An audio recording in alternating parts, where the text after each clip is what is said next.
1592년 일본군이 조선을 침략했을 때 그들이 가장 탐낸 건 금도 은도 아니었습니다.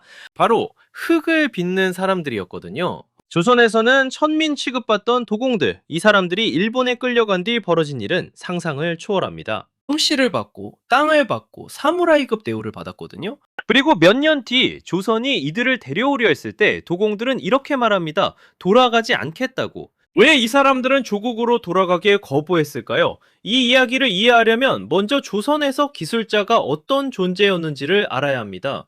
조선은 철저한 신분사회였죠. 도자기를 만드는 장인은 관청에 소속된 관노이거나 양인 중에서도 가장 낮은 대우를 받는 존재였습니다. 아무리 뛰어난 도자기를 빚어도 그 이름이 역사에 남는 일은 없었어요. 기술자는 그저 부려먹는 존재였던 겁니다. 반면 당시 일본은 어땠을까요? 도요토미 히데요시는 조선 침략의 숨은 목적 중 하나가 도자기 기술 확보였습니다.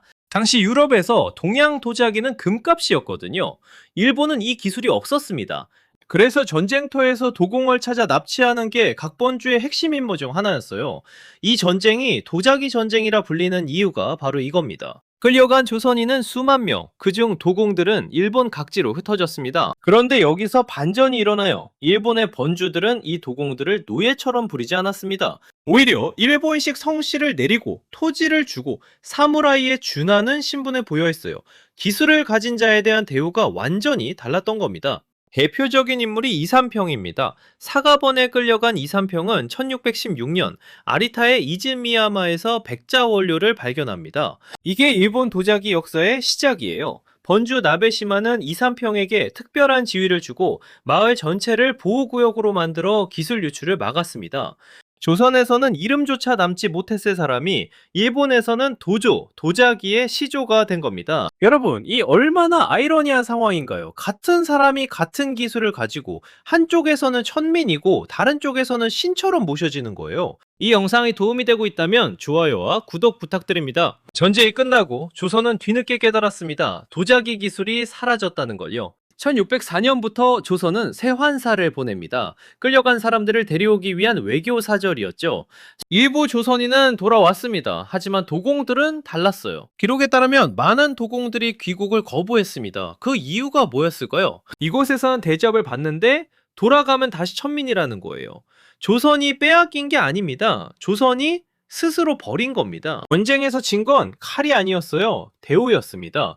기술자를 존중하지 않은 대가가 이렇게 돌아온 겁니다. 그리고 400년이 흐른 지금 이삼평의 후손은 14대째 아리타에서 도자기를 굽고 있습니다. 매년 아리타에서는 도조 이삼평을 기리는 축제가 열리고 도잔신사에는 그의 이름이 모셔져 있어요. 조선이 기억하지 못한 이름을 일본은 400년째 기억하고 있는 겁니다. 이건 단순한 과거 이야기가 아닙니다. 실제로 지금 우리나라 기술자들이 떠나고 있거든요. 과장이 아닙니다. 팩트예요. 언론 보도에 따르면 2017년부터 2021년 사이 반도체 분야에서만 수백 명의 핵심 인력이 중국으로 이직했습니다. 삼성전자, SK하이닉스에서 수십 년간 기술을 쌓은 엔지니어들이었어요. 중국 기업들은 이 사람들에게 연봉 최대 두세 배를 제시했습니다. 배터리도 마찬가지입니다.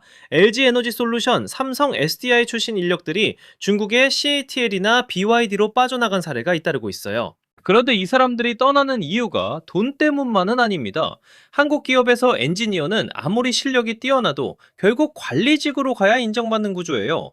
기술만으로는 승진의 한계가 있고 사회적으로도 기술직은 낮게 평가받는 문화가 남아 있습니다. 거기에 과도한 업무 강도, 경직된 위계 문화까지 400년 전 조선에서 도공이 천대받던 그 구조가 형태만 바뀌어서 지금도 반복되고 있는 겁니다. 여러분은 어떻게 생각하시나요? 우리는 지금 기술자들을 제대로 대우하고 있을까요? 댓글로 의견 남겨주세요.